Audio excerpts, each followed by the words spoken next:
Hi, thanks so much for joining us with APC Chats, where we basically work to spotlight people, voices, and opinions that deserve a platform and may not often get it. That said, feel free to join us in the conversation, following us at APC Collective on Twitter, Facebook, and Instagram.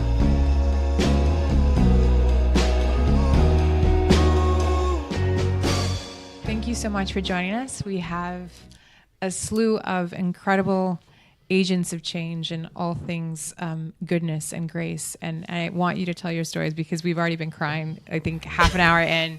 So we're going to start with introductions and go around the room. We have Vincent, Janaea, Dion, Anya Lewis, Sunday, and Audrey with APC Chats. And please just open it up, share your story, and we're just here to listen to your truth and celebrate it. So, am I starting? Okay. Yes, So, round robin. All right, so my name is Vincent Bragg. I essentially created an agency, a collective of just some of the most brilliant minds that I've ever seen. They just happen to be incarcerated and formerly incarcerated individuals. So a little bit about my story is I went to federal prison. I was charged with conspiracy to possess with intent to distribute 15 to 50 kilograms of cocaine. They offered me 30 years. I ended up pleading out to 10. I went to prison and just educated myself. I studied law, corporate law, real estate law. I found a loophole in my case that was the key to my release. I ended up doing 5 years, 1 month, 22 days in federal prison. And it was the best thing that ever happened to me. And I say that because I never would have had the time that I had to just sit back and reflect and think about what it is I wanted in life, my actions towards mankind. I didn't think I was a really great person once I got a chance to look at what I had done and how I went about it. And without that, tearing me down, it inspired me to help a lot of these other individuals that I know who were in similar situations. I think most of the individuals that I talk to do what they do because they feel like that's their best option at that moment. Survival. Right. And I'm from Watts, California, 109th and Avalon, and it is the hood, right? And I wanted the same things that everybody else had, right? The only people that I knew who, the most successful person from our neighborhood is Tyrese, and I can't sing a lick. You have a good voice, though. Thank you.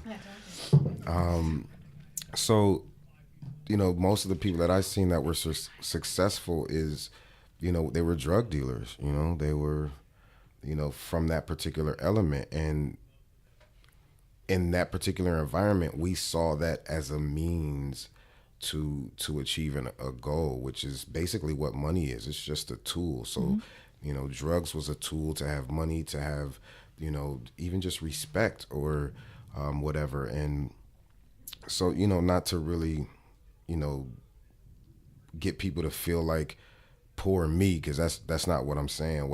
What I'm getting at is prison was the best thing that ever happened to me. And, I'm just honored to be in this position now to be the voice for that voiceless community. I mean, there's literally, we're talking 70 plus million people walking around this country with criminal histories, and individuals who believe that's, I don't know where in our Constitution it states that we can't vote, right? That's crazy. Who feel powerless, right? Yeah. I think people are using buzzwords like diversity and inclusion and, really leaving out this population. And I think it's so much more than just women or black and brown or things like this. It's a human thing, right? This is a human issue, and it's big business for the individuals who have an invested interest in this prison industrial complex. So I think, people use words like disruptive and things like that. I think, it's time to shake some stuff up and let people see the value in this particular population, because the strength is in the numbers, and this is a huge population. So almost like the forgotten ones. That's right? actually what I call them, the forgotten workforce. It's just, So with that. Oh yeah, how'd you get here? perfect segue, right? So my name's Janaea Griffin. I'm the commercializer. So before I told you a little bit about, what I do with NASA and federal labs, and that's my day job, but I'm the co-founder of ConCreates. So this is like my passion, my purpose. Both of my parents were formerly incarcerated when I was 16, ended up having to take care of my 6-year-old younger brother. It wasn't for that long, but to a 16-year-old, it's just like, oh, you got to grow up fast. Like, I need to make sure he eats. I need to make sure he does his homework, goes to school. I mean, and thankfully, like, I had a car and I still had a support system that was just like, anything that you need, let me know. But it was still like a lot on my shoulders, right? And then when I graduated, I ended up having to come back and still then again take care of my mom and my younger brother. Because she couldn't get a job, and I saw her go through depression and her self-esteem went away, and it was just like, it affects more than just her. It affected our entire family. Now I can happily say that both of my parents are remarried after being divorced for 14 years. They bought a house out in Texas. My dad owns his own trucking company. My mom does the low boards. They're like a team now. Like it's amazing, right? And they're getting everything that they deserved. And so, just going through that, ended up meeting Vince at Startup Grind out in California. And he told me his story. And I'm like, you don't even realize like God is just really working and like aligning in my life, right? I had a sticky note on the side of my desk for like 2 years that said I wanted to help felons and consult with them on how to become entrepreneurs, so they didn't have to worry about going out and begging people for a job and getting denied and rejected all the time. Create your own. So when he told me what he was doing, I was like, and I'm a strategist, so literally my brain just starts like going different ways. Like, you need to do this, you could do this. Like, oh my gosh. And he's just like, well, I want to try to, get VC funding, and I'm not sure how they're going to look at me. And I'm like, F them, like create your own fund, right? And so I still stand by that, even with, everything that's going on now with like the whole diversity and inclusion, and everybody's like, we want to see it at the table. I'm like, forget your table. Build your own. Build your own table. Yeah. At the end of the day, we probably built their table too, right? Yeah. So, we can build theirs and ours. Exactly, right. Ours will be better. Right, yeah. So yeah, he's just like, I want you to be a co-founder. Like, I need you to help me build this. And then ever since then, we've been inseparable. We found out we live like literally 10 minutes away from each other. Wow. In LA, and that's I'm like, wait deal. a minute, you have the same hair color. Like, where are you from? Like, so yeah. And then since then, everything has just been aligning. Like, it's all been about alignment. I've been being very intentional about what I'm doing. And I think a lot of people are not as blessed to say that they know what their purpose is, or to even be shown like what their purpose is, right? And so I pray for discernment a lot. And I'm like, if this is what I'm supposed to be doing, like, it's going to be easy. Like, it's just going to happen. Right. And so I've been very intentional about the moves that I'm making, the jobs that I have, the information that I'm learning, because I want to be able to help people and then transfer all of that knowledge, transfer that network. Yeah. NASA puts me in places that I would never have gotten my foot in the door in the first place. And it's just like, oh, okay, well, this is what I'm supposed to be doing. That's incredible. And so, I'm a big advocate for technology.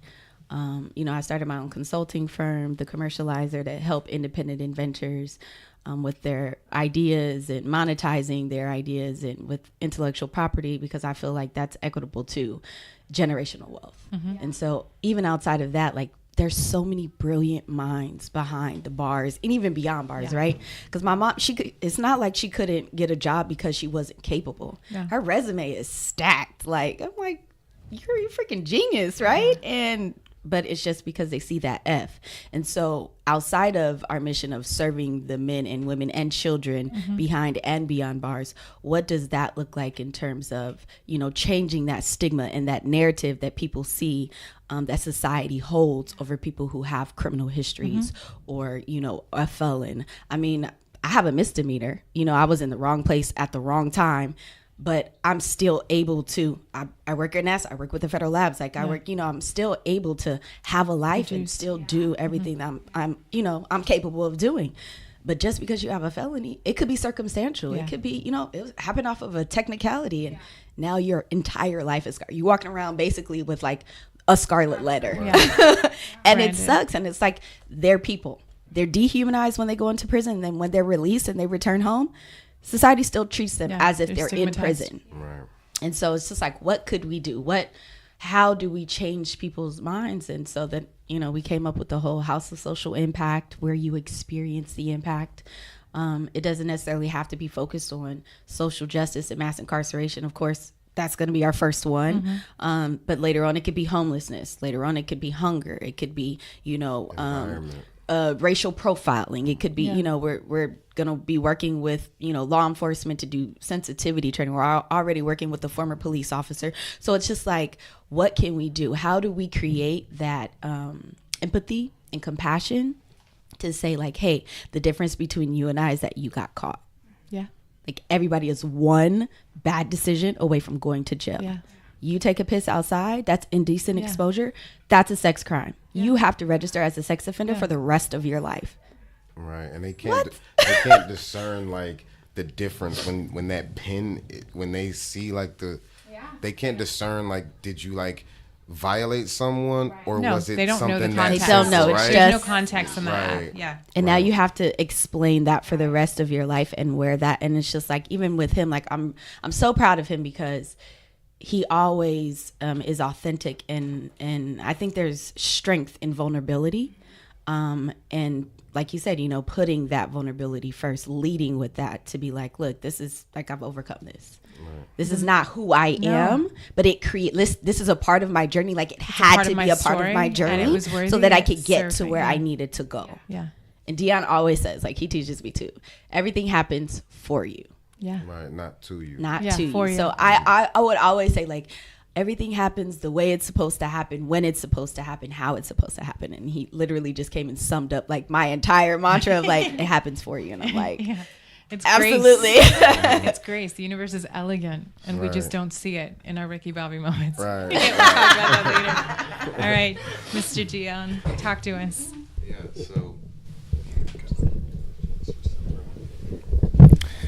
My name is Dion Pouncil. I'm originally from Chicago. I am the founder of Reflections. It's a video streaming platform that enables all people to monetize their content. And before I get into what, I always like to start with why. Mm-hmm. And I was running a creative agency down in Miami called the Pinnacle Agency.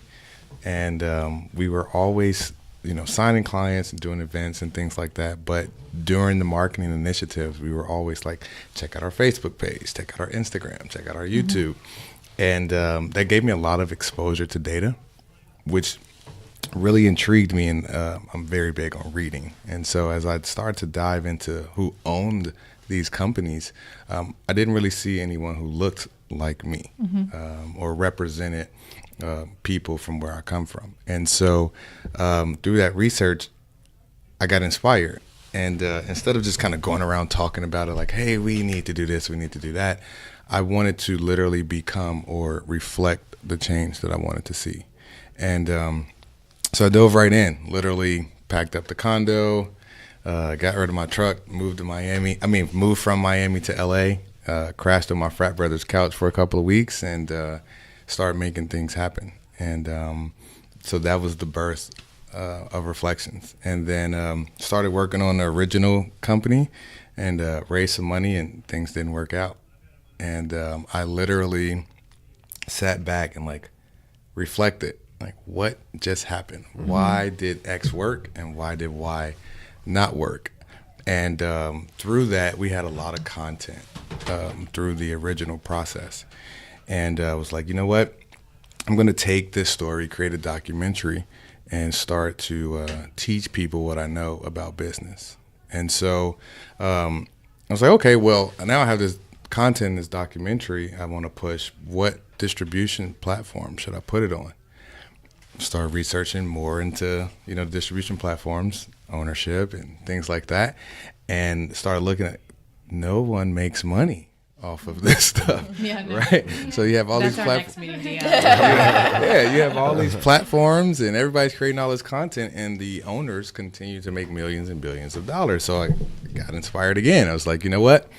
Why don't we start our own streaming service or distribution channel? And okay, so what's the next step? We have to have a value proposition. What separates us from the pack?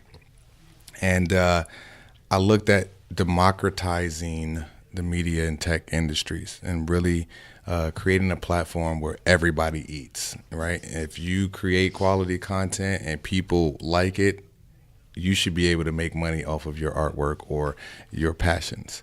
And so that was the continued iterations and development of Reflections. And so now we have a platform that's open source creation, so any and everybody can create content. And you have full creative control. So you own everything. It's non-exclusive. You can set your own price for your content as well as your time. So you can set a price, and then you can do pay-per-view, pay-per-week, pay-per-episode, pay-per-lesson. It's all up to you. And we also have the best profit-sharing model in the industry. We split the revenue with you 50-50. And so that was really important. There's a contract going on across the table right now. I'm like, And so, those things were really, really important to us. And also going back to the why,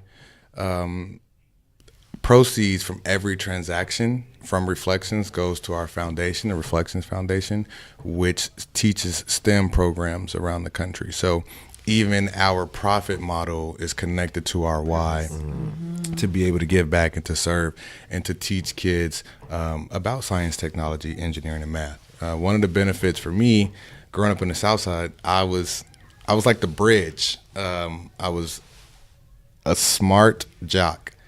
And so my mother did not play about grades. So I wrote an essay in 6th grade, won the school 30 computers. I was the captain of the debate team. What was it about? No clue. Don't remember right now. But I was captain of the debate team, won the city championship, was on the state championship chess team, won the science fair twice. I won the history fair twice. But I also played baseball, basketball, and football. So I was the captain of the baseball team. I was really good in all three sports, and actually played college and professional baseball. So I was the person who was able to connect the cool and lifestyle kids to the smart and nerdy kids. And as I transitioned through, professional life, I find myself back in that bridge, being able to connect the tech and the nerd world to the community and to the athletes and to the entertainers. And Reflections is that bridge and that platform. Yeah. And so that's where we are. It's Anya Lewis. I love your name, by the way. Thank you. I'll make sure I let my father know. So, yes, I'm Anya Lewis. I kind of started my career in high school. Actually, I started pretty early, around 18, where I galvanized the largest youth campaign for Kasim Reed, our former mayor, City Council President Cesar Mitchell, and House of Representative member Rashad Taylor. And from there, I saw a need, which is, as I got older and started kind of reflecting myself, not to keep using that one buzzword. I'm one of those people that when I just see there's something that needs to be done, I just do it. And so what was happening, I felt like those real first-time voters, people focus on college, but you turn 18 in high school, and they're not paying attention to those kids. So I went on to continue to work kind of in the political space, galvanizing people, and I was extraordinarily unfulfilled. So I transitioned over. I actually met one of my mentors who was in tech. I got extraordinarily interested in, and he let me dive right in. I started my own consulting company. I've worked with the UN Foundation, Turner Broadcasting, Coca-Cola, fundamentally creating strategy and initiatives around different projects. And I was fulfilled in a lot of ways, but then there were other ways where I was getting very frustrated with the way that big brands were spending their money, and the way that they decided to advertise to people, whether that's spending a lot of money and diving into digital search, which is important, or these one-page ads, or just shoving these products down your throat. So I actually created House of Dime, DIGM, which is like creating a paradigm shift in the way that you market to people through content by way of experiences. And the reason why the content piece is so important is because I come in and I create these very amazing experiences that help consumers fall in love with a brand and not actually a product. So you have this level of brand loyalty as you continue to navigate your buying and what you decide to purchase.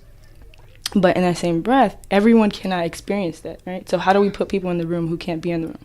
And so the content piece to me was equally as important. As I was just kind of navigating, I was out in San Francisco and doing some work, and I ran into Dion. I actually ran into all of them in the same place. And we all met. Yeah. He was telling me about his vision, and I thought it was just amazing. I was like, oh my God, this is like everything I've been wanting to do, and you're in this space. So he brought me on to be Vice President of Strategic Partnerships and Experiences. I'm very, very excited to be kind of working with Reflections. We're going to be starting a tour soon, going from city to city. Launching. She's manifesting. You're thinking she's manifesting. I'm already out there. City to city. Yep. So we'll be going to city. We'll have panel days, youth days, influencer dinners, just bringing together the community and allowing ourselves to kind of generate that content. And we'll be launching actually our first live show. So in each city, content creators will be able to upload content. We'll pick one winner from each city. We'll bring them out to Beverly Hills, and they'll create our first actual original content for Reflections. So I'm excited about that tour. We'll be launching that in about 3 weeks, and then we'll be on the road from there. And then outside of all of that, when I talk about, and I'm going to do a shameless plug really quickly, I'm a connector at heart. So I really just I'm not going to ever be the smartest person in a room, but I want to have the smartest people in a room. So Janae and I host think tank dinners. Now this is around the world. And this is where we galvanize some of the most influential people in that community, depending on what that series looks like. We bring together those people in those different industries. We bring different perspectives. And we actually come to the table with a problem that's pre-identified. And we leave the table with solutions. And not just solutions, but solutions on how each and every person at the table can work together. We make sure that everybody's why is clear, and we follow up to make sure that the things that we talked about are actually implemented in local communities. And then we always make sure that we ask everyone at the table to give their ask, because it's important. Like, how can we support you now? What do you need? Do you need funding? Do you need reach? Do you need an audience? Do you need space? Whatever it is that you need to kind of fulfill your dreams and what you're trying to do, we make that happen. So love it. That's who I am. It's like solution salon. Right. Yeah. And that's actually, so Anya was already doing like the whole dinner series thing, and so I kind of had that same idea. And so, when we, met, I was just like, oh my gosh, this is crazy. Like, because I kind of wanted to do the same thing, but it was around me actually attending a salon. And I was like, what's a salon? Like, where people go get their hair done? Like, what do you mean?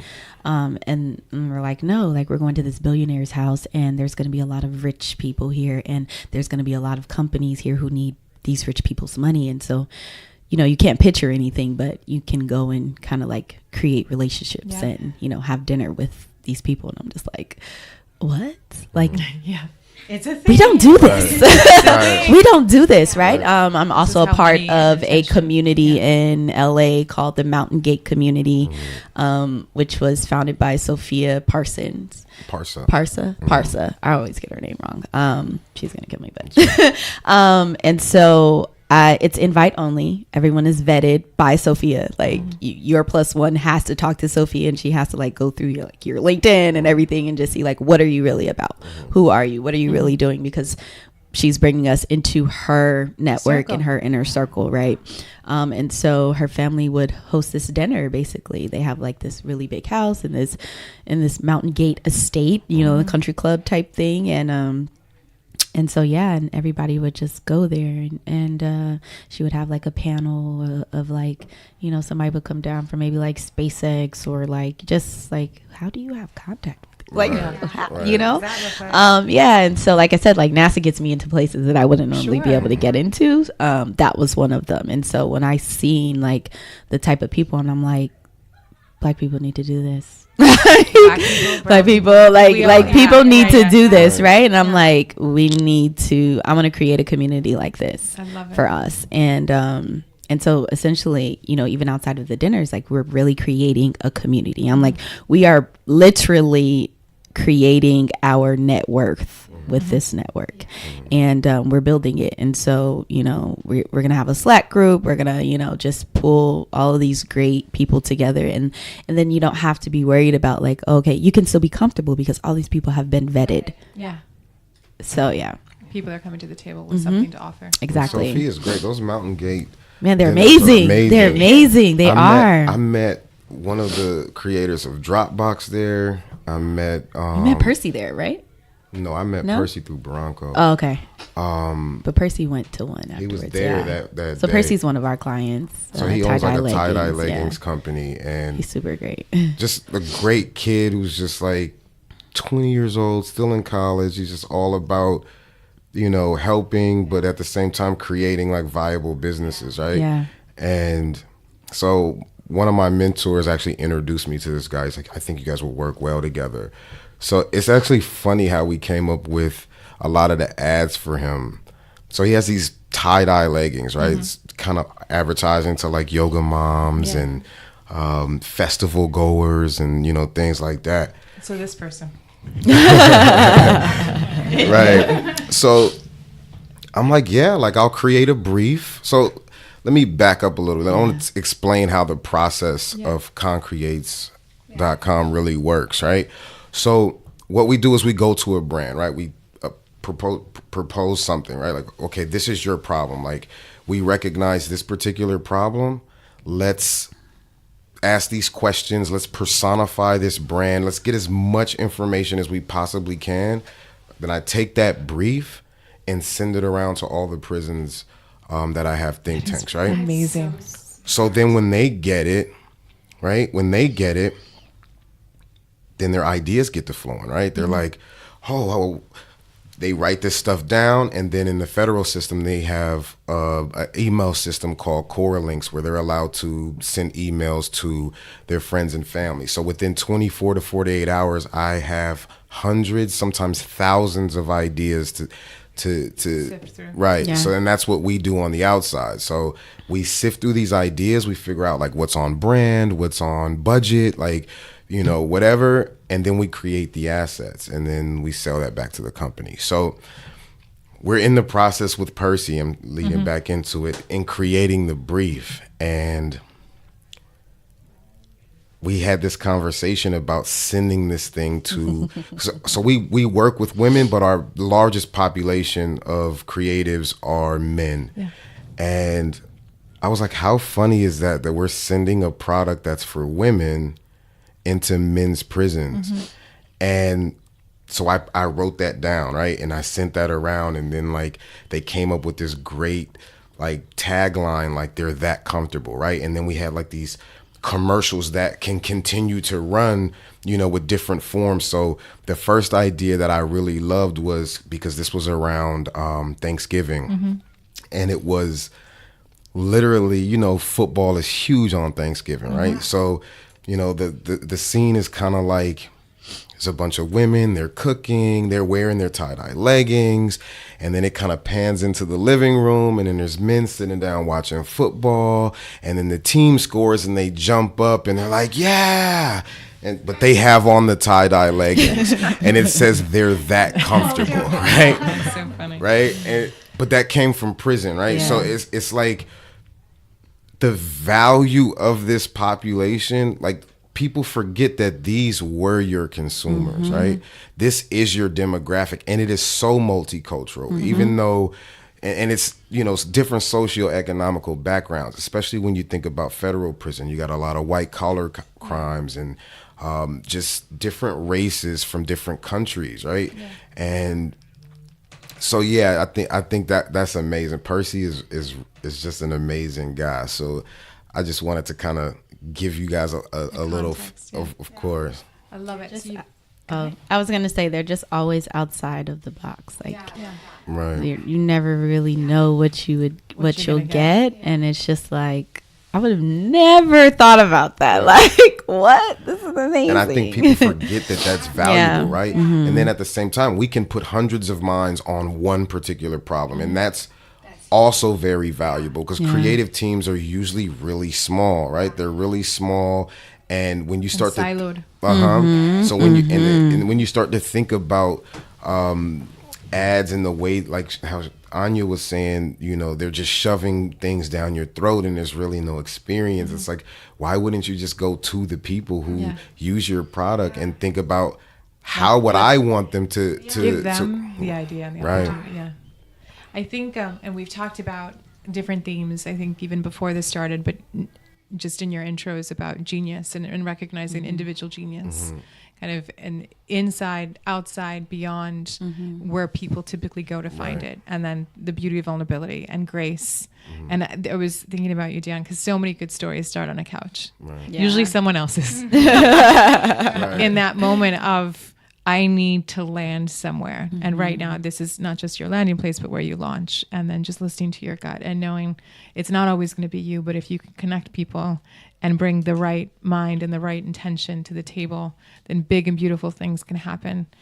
And there's so many threads to kind of go through. But I want to talk about like the forgotten, because I think that's kind of, everybody has a why.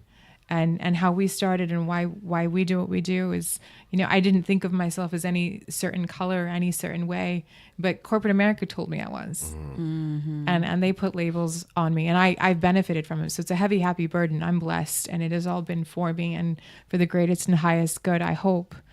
But our stories work for us and our journeys work for us. And I remember we were having a conversation. I think I was having a conversation with our father. And I was pretty much giving up on something. He's like, oh, no. But it's so beautiful. Don't you see it? I'm like, are you kidding me? I'm 17 years old and I'm crying. Right. And he's like, but how has this served you? Yes. And so I think we're all grounded in that. And I think the universe is elegant and brought us to this table together. What is it that you want to see? Because corporate America, as I see it, and big brands, and we get to work with them. And there are those mountain gate moments that not everybody listening to this or beyond this little pod is going to get to experience. How do we start cultivating communities that have those moments at tables that are more accessible? And it is content, right? And I think Dion and you guys would say some of that's content, but how do we expand that? Yeah, I think the beginning of it is the renewing of the mind. And that's very, very important to me. Like one of my mentors, he talks about, he's actually not focused on fixing adults. He's actually focused on building Next gen solvers. Yeah. Yes. building the minds of the youth. And I think that's a very interesting perspective, because if you think about all of this and everything you've experienced or the things that you went through, it's really about your perspective, how you look at it. What is the reflection or things that you're paying attention to, right? And I think once we begin to embrace the struggle, it starts to get more and more beautiful. And the reason I say that is that one of my coaches used to always say, you know, everybody wants to take the elevator, but nobody wants to take the stairs.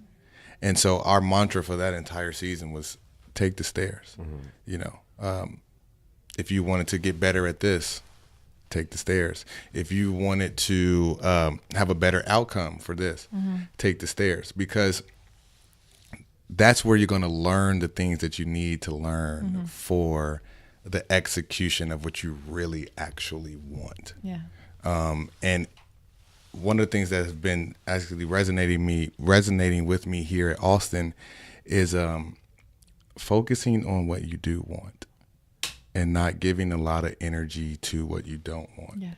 Yeah. And that focus and that intention to detail will start to drive you and accelerate you towards those actual goals. And so if we want X change, if we want Y change, then only focus on how we're going to solve this. And also the labeling of words is not a problem. Yeah. It's an opportunity. It's an opportunity for us to create a solution that will get us to our goal. And I think those mindsets and those approaches towards that will start to really shift the narrative and the paradigm.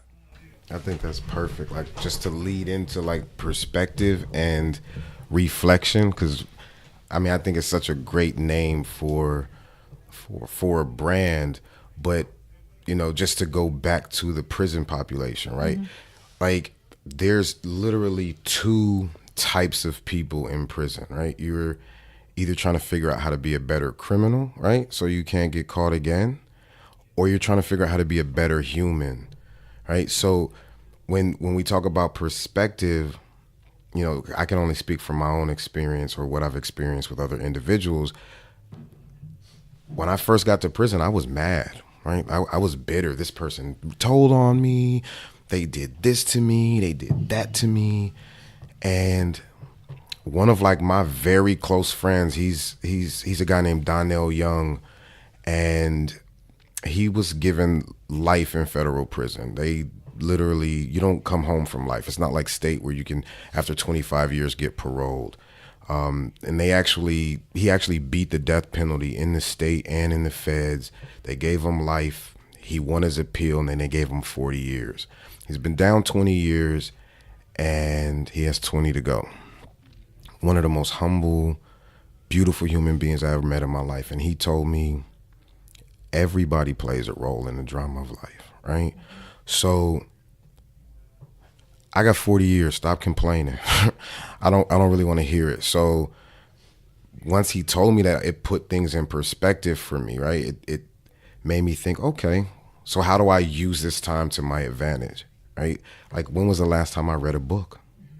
When was the last time I got to use 24 hours in a day to the maximum, right? And that's what we did. We'd host think tanks every Tuesday and Thursday, right? So it's like, hey, everybody in this room, this is our crew. Tuesday, we're all pitching. We're gonna poke holes in your ideas. We're gonna shoot things down. We want you to go back and build it stronger. So on Thursday, we can figure out how to launch this thing. And I mean, literally, they created rideshare businesses from prison, where it's like families in federal prison will fly in to visit their family. They had their people buy, party buses, and they put food on them, and everybody met at this place, and then they all went to prison together. And I've seen the concierge service be created, where you can get emails that inform you on entertainment, sports. You would get the stock reports, like things like that, just to keep you up on current affairs. And there's so much brilliance behind bars. There's so much brilliance behind bars. And the perspective of that, I think, is what we're trying to build here, right? That's how we're going to shift in this corporate world. We have to get them to see that value in those individuals. And so I just wanted to piggyback off of what you said about perspective. Well, and I feel like the power dynamic that's long existed and founded this country, formalized, because this country wasn't lost. Right. Like the right. people, there were people here, but formalized this United States, that it wasn't until there were commercial opportunities that they started giving and letting go of more rights and freedoms, because it was creating commercial markets. And so what you're doing is fundamentally how things get done. You have to acknowledge the masses, because that's your next consumer, that's your next creator. So the forgotten are no longer, and I feel like you guys are on a movement to make that happen, and we need to destigmatize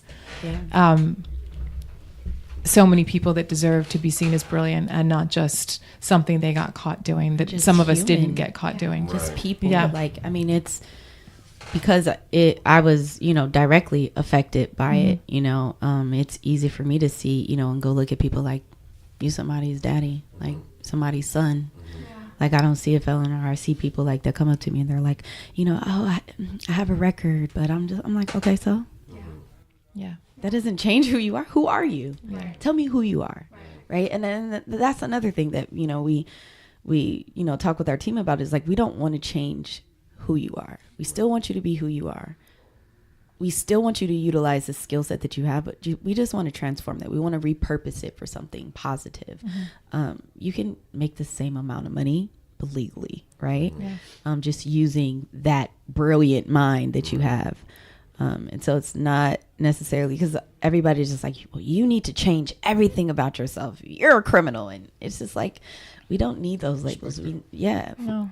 Yeah, it's really all about, like, you know, I think going back to like the question was really just what can people do, is it's a mindset thing, right? And it's just all about really like having compassion, having more love for people's journeys, and not really judging their journeys because they're not similar to yours, right? Yeah. So when you talk about kind of your journeys and the emotions of people when they kind of hear these things, right? The way people are kind of put off, you know, oh, I went to prison, you went to prison. That's where I think the content piece comes in, because we've talked briefly about the social impact house, right? Where people can kind of get that experience. And we've talked about kind of the way you talk with people about your experiences. But everybody can't be there to go through the social impact house. Everybody can't be there to get those experiences. And that's why I'm always consistently driving content. Like, how do we create a space where this is for the world to access? And I know that we're working closely with ConCreates to create another part of one of our original series that looks like humanizing the prisoner, right? So you see all these shows, Scared Straight and all these things, and they show this very aggressive side of prisoners and them still basically being who they once were and not who they're trying to be. So we want to have those conversations. The fact that you are somebody's son, the fact that your circumstances were very different, the fact that when you look at a Khalif Broader story, all he needed was $800 to get bailed out of jail, right? Yeah, $900. So it doesn't matter. Still under $1,000. Yes. And he spent his life in jail. I mean, the rest of his life, essentially, and he went through this series of depression where ultimately he felt like he didn't want to live anymore. So when we're able to kind of tell those stories and put people through those perspectives via media, via things like the Social Impact House, I think that that's where we start with changing the narrative around who people are authentically, and not just who they once were, but who they want to be. And even if they really were those people before, if they were just a victim of circumstance. So all of these things are factors that have to continue to be looked at as we navigate this space and as they navigate doing the work that they're doing. We'll be there to capture the moments. And I think about just being unapologetic. Yeah. Like I literally have a shirt that says, "I'm a felon, get over it." Like, Word. Good for you. Like, I think we just need to just, like, I sit down with like a lot of big wigs at a lot of big companies, right? And I'm the guy in the room that's like, I'm calling them on their bullshit. Like, period. Like, Can you come to my meetings? and they love me for it though, and it's like such a There's breath respect. of fresh air, of Yeah. course. It's Because authenticity. I mean, for me, I look at it like this. Like, and Dion, him and I just had this conversation the other day. It was like 4 hours. I mean, we went to sleep when the sun came up, just vibing. Right. This is a very sharp young I know. man, right? And one of the things I told him is, I'm glad you didn't have to go to prison to get that perspective. Yeah. I'm glad that you've been able to navigate the space in the way that you have because of your circumstance, because that's good for someone like me who can't get in that room, right? For someone like me who can't get in that room, he represents the culture in that manner. And I think for us, we have a lot of that, right? It's like, hey, I'm black and I made it, and let me close this door because I don't want nobody to come in and take my spot, right? And I'm sorry. Sorry. I was going to ask, does that happen? Because I see Yes. I see the Latino community and I think of us as so disenfranchised. Absolutely. And it's like we recreate the systems of oppression, like in our own, like whether fair skin, light skin, this education, that education, this time in country, that level of Spanish. I think it becomes a, and it might not be intentional, but it becomes like this mindset of survival, right? Yeah. And when somebody tells you like there's only one spot, and it's either you or them. It's the people who own the companies who are telling you that there's only one Yeah. spot, right? Right. So Right. they're creating this atmosphere in this space where you're the only one that gets to kind of sit at this table, and so it will automatically create a mindset in which you want to close the door because you don't want to lose the opportunities and the access and the freedoms that you've been granted. So when you talk about NASA, you wouldn't be in a lot of rooms if it wasn't for NASA. Well, it's now our responsibility to make sure that there are other young black and Yes. brown people of color Absolutely. who have access to these spaces as well. How do we get them internships with these companies? Yep. Places that we've continuously kind of been pushed out of. And again, I completely feel your pain. Like, I'm half Dominican and half black. So I'm navigating both sides of my family, the Latino side. I go home and I'm the darker Latino, where I have cousins who are more fair skinned, and there's this kind of colorism. And I'm watching it happen even within that society, where all of the politicians and the local government and the business owners, they all look one kind of way. And the maids and the taxi drivers, they all look a different kind of way, right?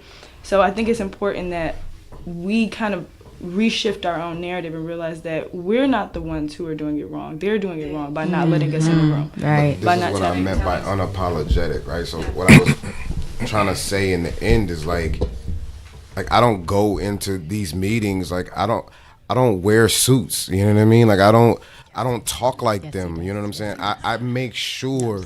I mean, I do wear suits. I like to dress nice now. You know what I mean? Yeah.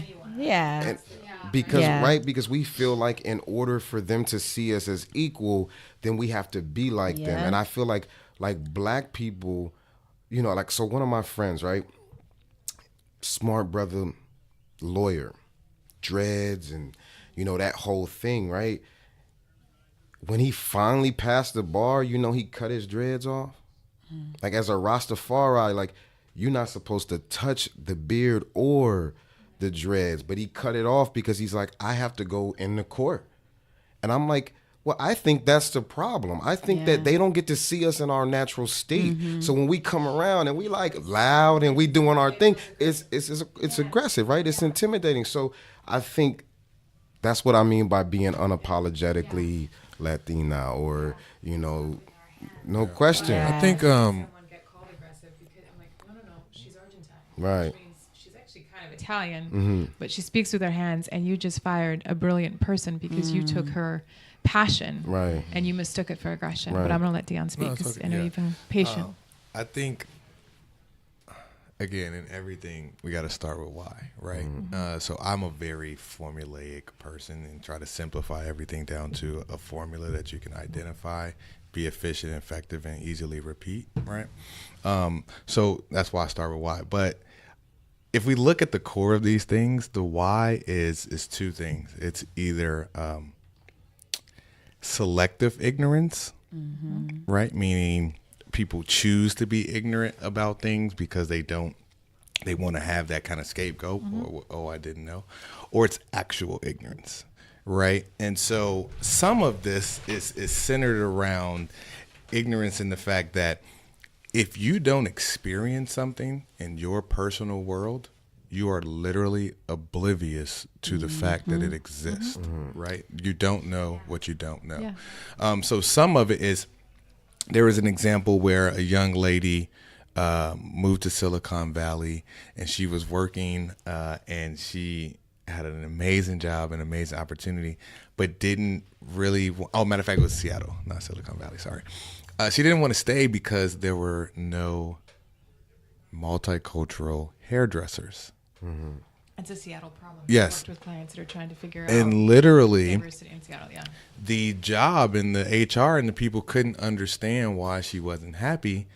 And that was one of the main things, is because she couldn't get her hair done. There were no black hairstylists, right? They would never, and I want to be very specific about people who HR. people who don't come from those backgrounds or experiences, they literally do not know. Yeah. And so when they don't know, they don't think about what they don't know. So They can't think about it. Right, because they don't know. So that's part of the actual ignorance, right? And so those things, they just have to be educated, and they have to be introduced to the culture and accept and allow the culture to be able to penetrate those markets, right?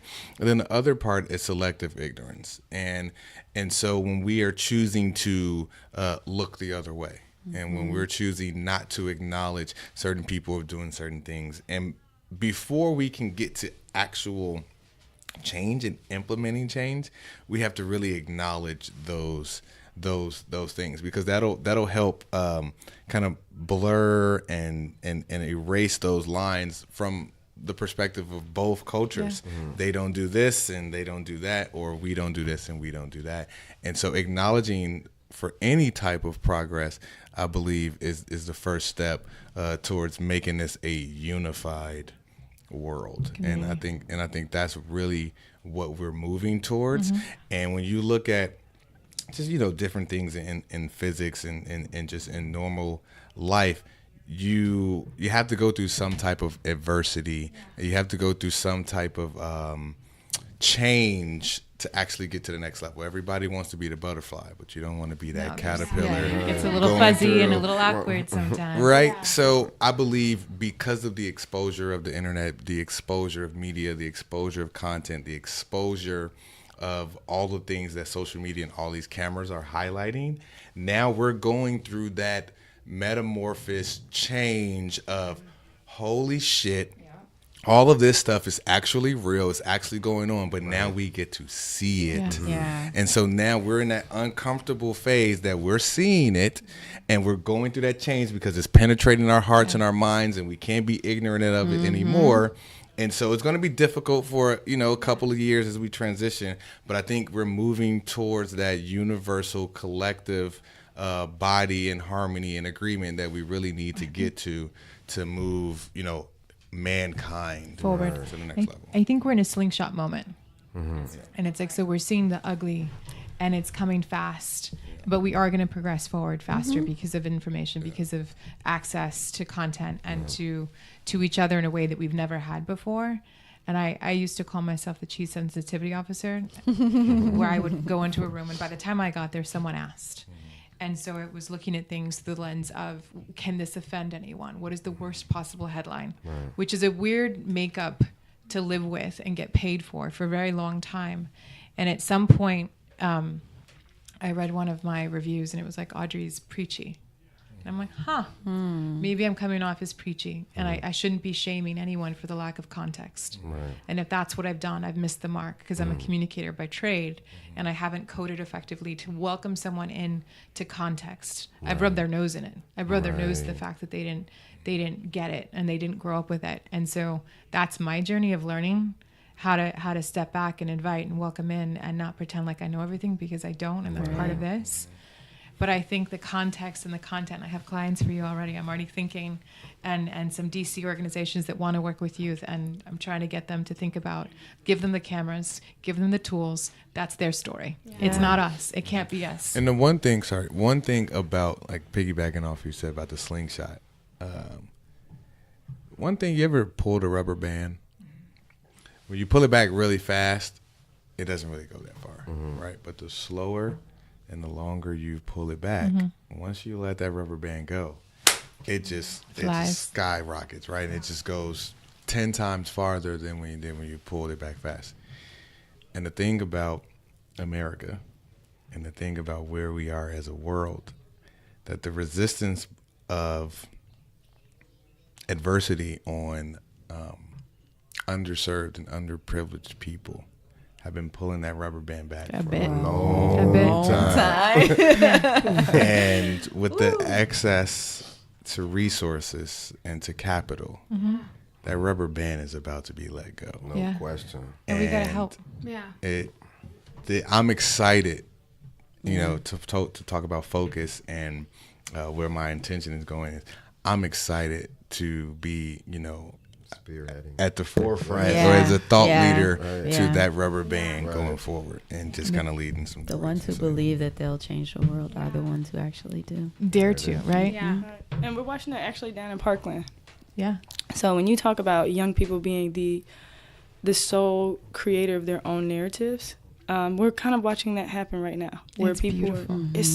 It's the most beautiful thing. I mean, you have these kids who unfortunately were put through this traumatic experience, and now they're even being berated by adults who couldn't even imagine what you're gonna really run into the building with no guns, right? And these are things that our president's saying, like, so you have these kids, though, they're creating their own narrative because they're like, hey, what you guys have been shoving us is wrong. Like, you do not need to have bump stocks and military assault rifles. This is not necessary. And there are even a lot of kids who grew up in their parents' home who have been fed specific perspectives about things like this. And once they experience that level of trauma, they're now owning their own story, and they're using the media to do it. And they're being very clear about the fact that we don't need you guys. We're not getting jobs vote next you year. out. We're We're gonna to stop buying your products. Yeah. Stop We're going going your to start stores. running, Yeah. right, for office and controlling kind of the change that we want to see in the community. They're about it.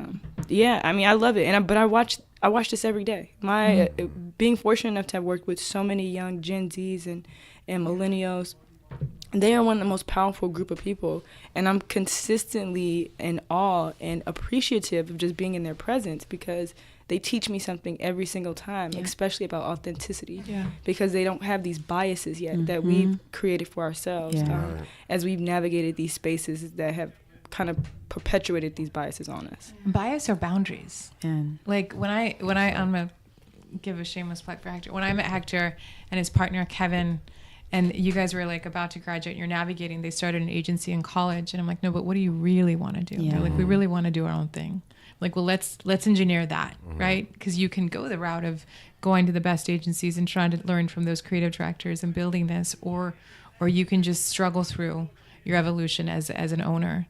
And that's a different look. Like, who do you get to be if you start out from ownership? And knowing that you don't know everything. So you're going to have mentorship moments, and you're going to meet people, and you're going to learn. You're going to take jobs that seem a little odd, but you're going to be, humble about it. And I'll let you speak to that. But I just feel like I'm inspired, and I feel like I know we all have mentors, but I look up and around and down, and I put people in my phone according to how I see them. So my niece over there in the corner, who's a South by kid and loves to go to talks and panels. She's going to an event later tonight. She's chairwoman of the board. yeah. In my phone, because these are the kids that get to build a new and beautiful world, and we can be a part of it, and opening doors and expanding access and having conversations about the forgotten, and building organizations that are just here to serve people who have not been given the opportunity to show their genius. Right. And so I know that we've taken up all of your morning. Look, So I could be here all day talking about this. So I wanted to say one last thing. Yeah, too. this is you guys.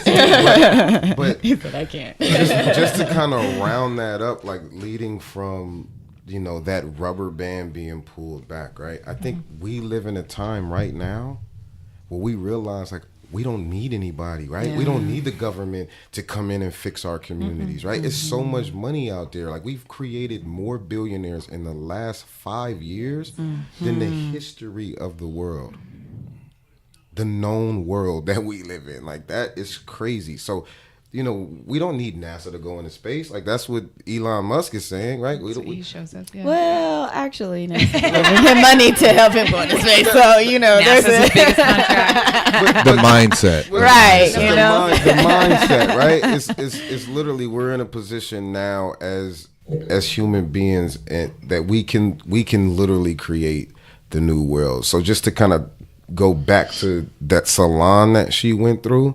So because I was in Silicon Valley talking recklessly to Sheryl Sandberg and Jeff Weiner of LinkedIn, I couldn't make it to that thing. But I'm like, yo, you need to go over there. So the way that these people were introduced to me was, these are the millennials that are poised to inherit the wealth of all of the world.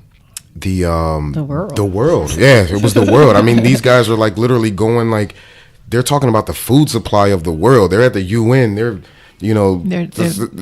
that group. Yeah. So, it was just, for her to go in there and, I'm like, yo, tell your story. If you get a chance, do it, and it literally led us to like all sorts of contracts with, huge things. So the point that I'm making is, we can make the change because we freaking need to, like, we want to. Like, so, Yeah, I think one of the gems to kind of wrap up with, and I think there's a collective rise in consciousness on all levels, but I think the most important of that is that people are truly starting to understand and to believe that the only limits that they have are truly in their mind. Yeah, the ones that they put on themselves. Yeah. And that's, I'm truly not Mic worried drop. about us as a world. And I know we're about to wrap up, but I'm really not worried about us because the children who are in position to inherit all this money, they don't have the mindsets of their parents. Yeah. Right. And as long as that continues to happen, we will continue to put resources back into the world that will grow. The next generation will continue to help us push forward as a society and becoming a more united society versus trying to create a level of division. So we're seeing that now with this constant fight between the old mindset and the new mindset. But the old mindset can't live forever. Nope. So It's Yeah, and evolution. everything is being focused, especially with this younger generation, on social good. Like, and if you're not doing any type of social good, we don't want to give you our money. it's sexy. Like we don't want to To give do you the our right money. thing. And so like that's even a part of our strategy in terms of like the strategies that we provide to our clients is okay, what is your social impact? How are you able to integrate that into your campaign or into your product or into whatever it is that you're doing? But we make sure that that's that piece. And a lot of people are like, oh my gosh, I never even thought about that. I mean, you can give a percentage, you know, away to a charity or something. Like, what is it that if you were, you know, not making money, like we talked about this earlier, like the money will come, right? And so it's like, what are you really passionate about? What would you be doing if you could do it every single day and not make a dime and still be happy? Like, what would that be? And how can we now incorporate that into what you're doing currently? So then when the money does come, or if it doesn't come, like you're aligned. still happy, right? And you're still wanting to work and motivated. And I think that's a big thing for me because like when I found tech transfer, I was just like, oh my gosh, like this is really great. But I think initially it was like I found out what my passion was. My passion is establishing connections. So now I try to take that and implement that into every aspect of my life, whether that's connecting people or solving problems or, you know, because I mean, I thought I wanted to be a computer engineer until I interned at NASA as a computer engineer. I was like, I don't want to be a computer engineer. All they do is program all day. They're introverted. They don't talk to people. Like, this is not me. Right. And so, but it was more so like I liked working on computers and fixing things and solving you're a problems, solution engineer. right? Yeah. And so when I actually stepped back and I looked at that, and I was like, oh, okay. So now tech transfer is basically the same thing. It's like taking a solution and then finding a problem to apply it to.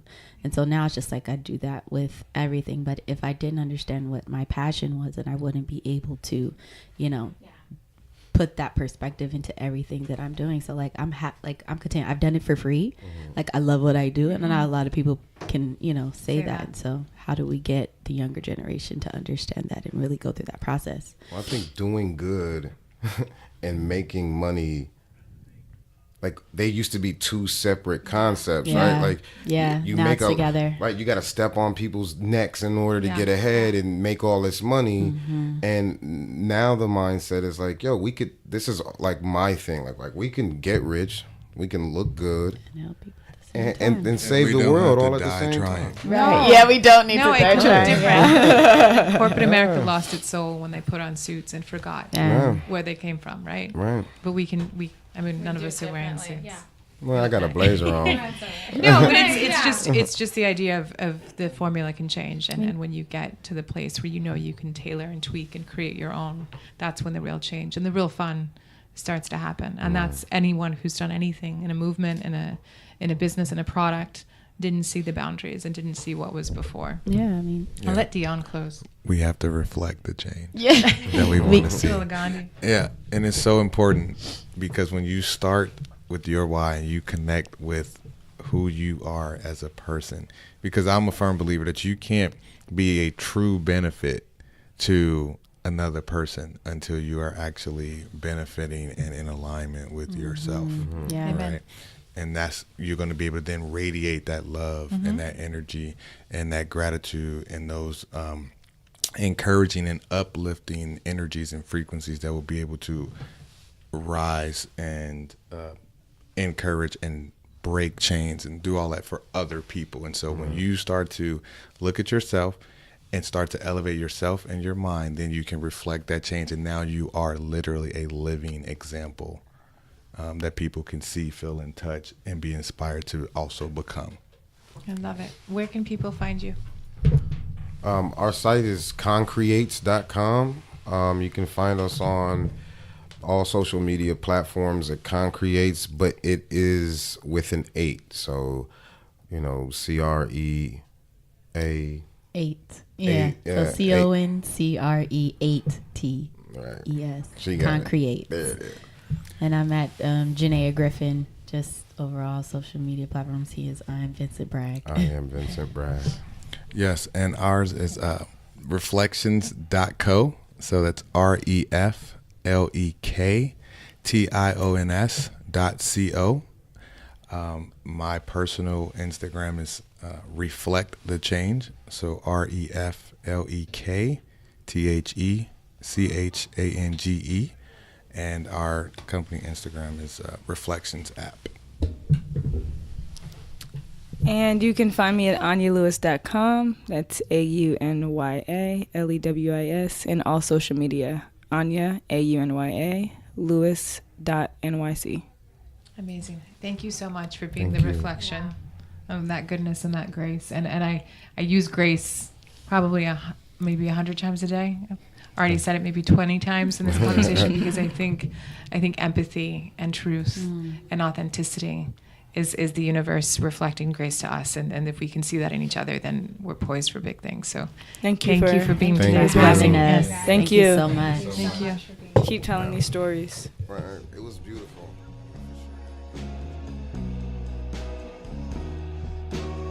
Hi, thanks so much for listening to us at APC Chats. Hopefully you walk away with some additional perspective or insight that you didn't have before. That said, if you want to continue the conversation, please do so following us at APC Collective on Twitter.